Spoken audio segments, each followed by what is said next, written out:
Isang magandang araw po sa inyong lahat at ating ipagpapatuloy ang pagbasa ng Biblia bilang 49 sa aking channel. Ito ay part 2, magsisimula sa unang Samuel, Kapitulo 15. Ang kasalanan ni Haring Saul. At sinabi ni Samuel kay Saul, "Sinugo ako ng Panginoon upang pahirang kita ng langis na maging hari sa kanyang bayan, sa Israel. Ngayon nga'y dinggin mo ang tinig ng mga salita ng Panginoon. Ganito ang sabi ng Panginoon ng mga hukbo.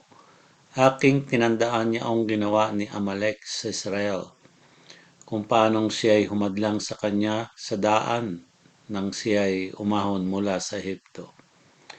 Ngayon yumawong ka at saktan mo ang Amalek at iyong lubos na lipulin ang buo nilang tinatangkilik.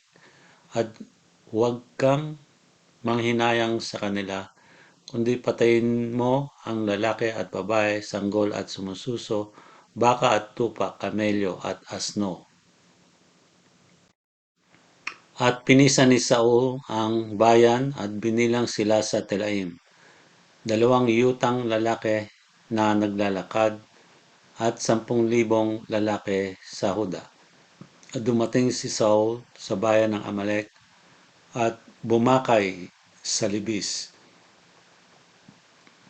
At sinabi ni Saul sa mga sineyo, kayo'y magsiyaon, humiwalay kayo at umalis kayo sa gitna ng mga Amalekita. Baka kayo'y lipulin kung kasama nila, sapagkat kayo'y nagpakita ng kagandang loob sa mga anak ni Israel nang sila'y umahon mula sa Ehipto. Sa gayoy, umalis ang mga sineyo sa gitna ng mga Amalekita. At sinaktan ni Saul ang mga Amalekita mula sa Habila kung patungo sa Shur na nasa tapat ng Ehipto.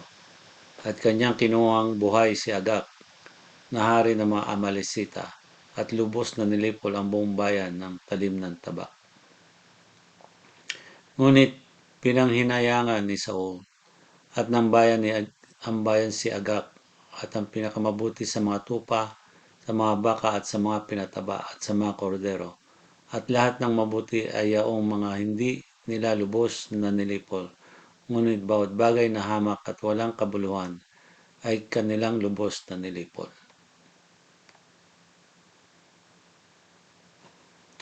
Nang magkagayoy dumating ang salita ng Panginoon kay Samuel na sinasabi, inalulungkot ko na aking inilagay na hari si Saul, sapagkat siya'y tumalikod na hindi sumunod sa akin, at hindi tinupad ang aking mga utos. At si Samuel ay nagalit at siya'y dumaing sa Panginoon buong gabi. At si Samuel ay bumangong maaga upang salubungin si Saul sa kinamagahan at nasaysay kay Samuel na sinasabi si Saul ay naparoon sa Carmel. At narito pinagtayo niya siya ng isang monumento at siya'y lumibot at nagpatuloy at lumusong sa Gilgal. Naparoon si Samuel kay Saul at sinabi ni Saul sa kanya, pagpalain ka nawa ng Panginoon, akin tinupad ang utos ng Panginoon. At sinabi ni Samuel, anong kahulugan nga nitong iyak ng tupa sa aking pakinig at ng ungal ng mga baka na aking naririnig? At sinabi ni Saul, sila'y dinala mula sa mga Amalekita, sapagkat ang bayan ay nagligtas ng pinakamabuti sa mga tupa at sa mga baka upang ihahain sa Panginoon mong Diyos, at ang natira ay aming lubos na nilipol.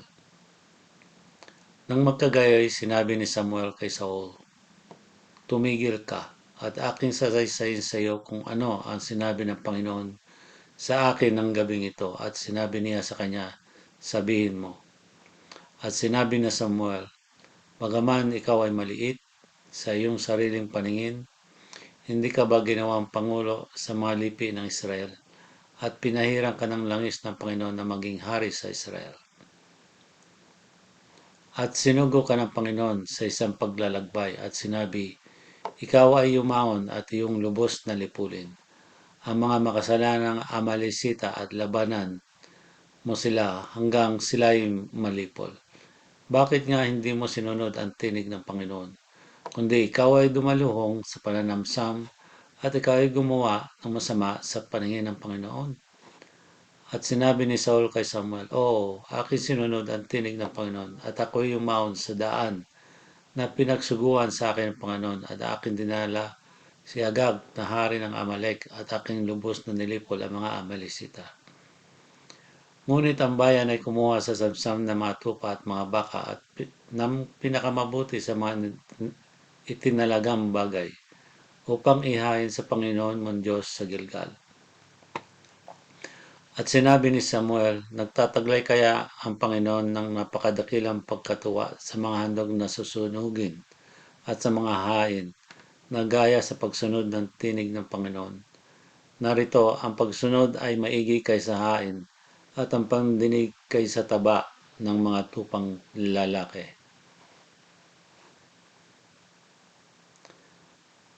Sapagkat ang mga panghimagsik ay gaya ng kasalanan ng panghuhula at ang katigasan ng ulo ay gaya ng pagsamba sa mga Diyos-Diyosan at sa mga terap.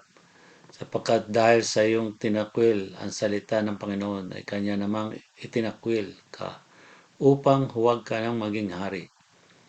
At sinabi ni Saul kay Samuel, ako'y nagkasala sapagkat ako'y sumalangsang sa utos ng Panginoon at sa iyong mga salita sapagkat ako'y natakot sa bayan at sumunod sa kanilang tinig. Ngayon nga'y sinasama ko sa iyo, ipatawad mo ang aking kasalanan at bumalik ka uli na kasama ko upang ako'y sumamba sa Panginoon. At sinabi ni Samuel kay Saul, hindi ako babalik na kasama mo, sapagkat iyong tinakwil ang salita ng Panginoon, at tinakwil ka ng Panginoon upang huwag ka nang maging hari sa Israel. At nang pumihit si Samuel upang yumaon, siya'y pumigil sa laylayan ng kanyang balabal at nahapak. At sinabi ni Samuel sa kanya, hinapak sa iyo ng Panginoon ang kaharian ng Israel sa araw na ito, at ibinigay sa iyong kapwa na maigi kaysa iyo. At ang lakas ng Israel naman ay hindi magbubulaan at magsisisiman, sapagkat siya ay hindi isang tao na magsisisi.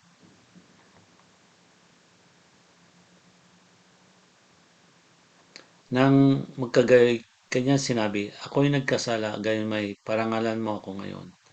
Sinasamo ko sa iyo sa harap ng mga matanda na aking bayan at sa harap ng Israel.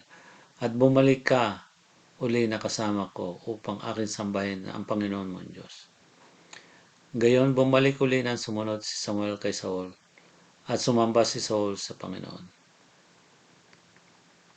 Nang magkagay sinabi ni Samuel, dalhin ninyo rito sa akin si Agag na hari ng mga Amalesita. At masayang naparoon si Agag sa kanya at sinabi ni Agag, tunay na ang kapaitan ng kamatayan na inakaraan na. At sinabi ni Samuel, kung paanong niwala ng anak ng iyong tabak ang mga babae, ay magiging gayon ang iyong ina na mawawala ng anak sa gitna ng mga babae. At pinagputol-putol ni Samuel si Agag sa harap ng Panginoon sa Gilgal.